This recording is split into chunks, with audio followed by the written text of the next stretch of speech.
Assalamualaikum warahmatullahi wabarakatuh.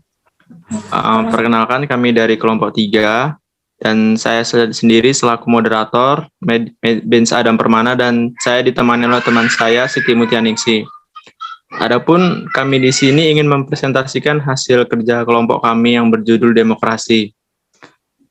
1. Pengertian demokrasi, 2. Upaya mengukur demokrasi, 3. Prakondisi demokrasi, dan yang keempat, transisi menuju demokrasi. Demokrasi adalah sebuah bentuk pemerintahan oleh rakyat. Istilah demokrasi berasal dari gabungan dua kata bahasa Yunani, demos atau rakyat, dan kratos artinya pemerintahan.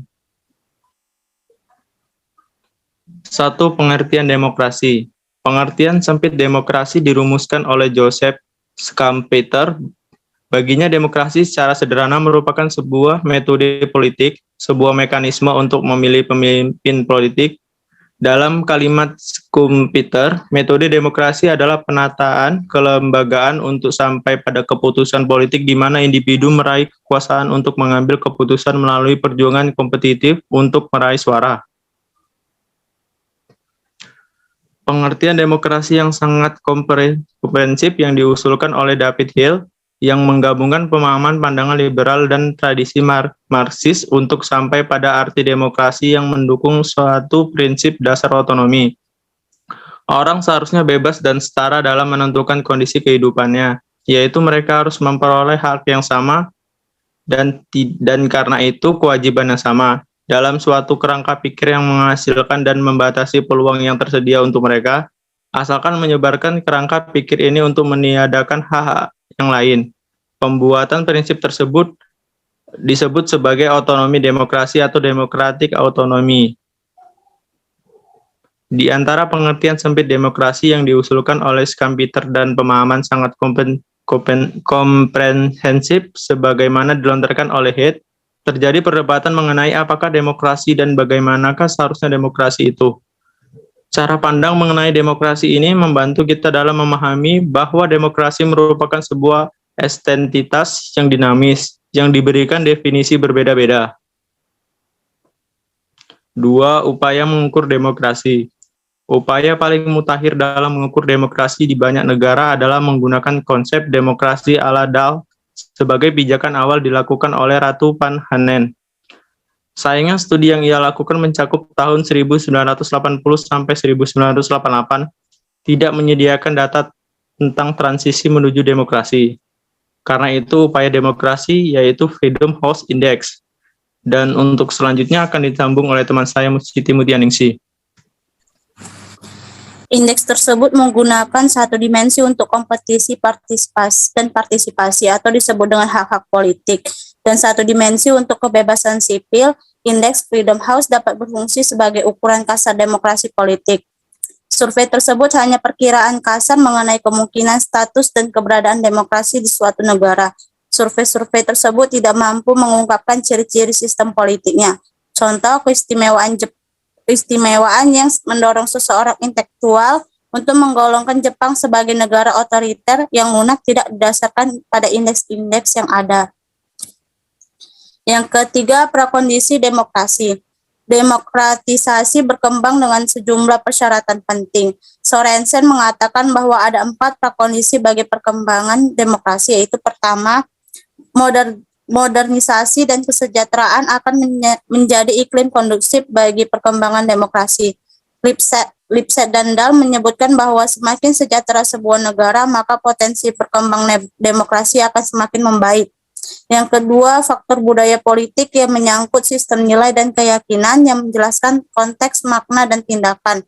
Yang ketiga, struktur sosial masyarakat, yakni kelas dan kelompok tertentu perlu diidentifikasi. Kecenderungan menunjukkan bahwa demokrasi membutuhkan kelas penduduk kota yang besar dan independen sebagai kunci dari pengembangan demokrasi. Yang keempat, faktor eksternal yakni faktor ekonomi, politik, ideologi, dan elemen-elemen lain yang merupakan konteks internasional dari proses yang terjadi di suatu negara. Yang keempat, transisi menuju demokrasi. Transisi menuju demokrasi di setiap negara menempuh beberapa jalur yang berbeda, misalnya menelusuri 4 jalur transisi menuju demokrasi. Yang pertama, jalur transformasi atau jalur yang diprakarsai oleh rezim. Demokratisasi datang dari elit penguasa, menyadari bahwa strategi pembangunan di bawah rezim politik otoriter menghasilkan kemunduran berupa tuntutan partisipasi dalam proses politik. Tuntutan ini tidak bisa diabaikan dan rezim politik harus terbuka. Contoh negara yang mengambil rute ini adalah antara lain Taiwan, Meksiko, dan lain-lain. Yang kedua, jalur translokasi. Demokratisasi dipimpin oleh faksi elit yang berkuasa dengan kekuatan oposisi yang berkembang. Di sini terjadi tawar-menawar antara elit berorientasi status quo dan elit reformasi. Jalur ini juga dikenal sebagai jalur negosiasi. Negara-negara yang melewati jalur ini adalah Nepal, Nicaragua, Mongolia, Bolivia, Honduras, El Salvador, Korea Selatan, dan Afrika Selatan. Ketiga, penggantian atau perubahan jalur. Demokratisasi dalam konteks ini diperjuangkan melalui gerakan oposisi dari bawah yang meraih kemenangan menggantikan rezim lama.